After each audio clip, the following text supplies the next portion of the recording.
On est sur la phase 1 du déconfinement. Donc c'est encore une période où il faut que nous soyons très précautionneux.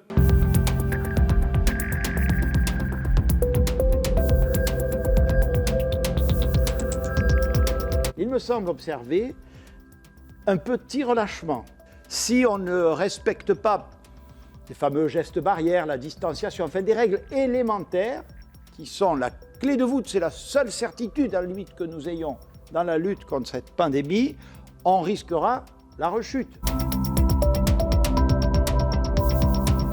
Quant au département rouge, je remonte, effectivement, on pourrait considérer que si la circulation du virus y est intense, au-delà même d'une situation très localisée, effectivement, on prenne des mesures adaptées aux circonstances.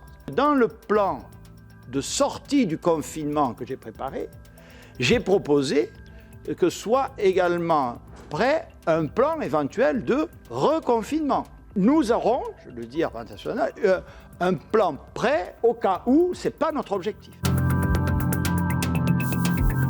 Donc la question des transports est la plus délicate, et que ce soit très clair, est la plus délicate.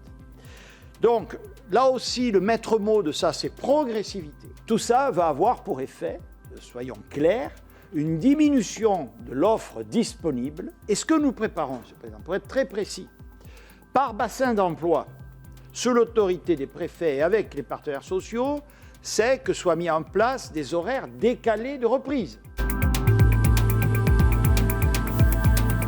On sait que le confinement aggrave significativement le décrochage scolaire. Si on préfère faire redémarrer l'économie plutôt qu'aller à la plage, c'est clair qu'à tout prendre, un lycéen peut se garder.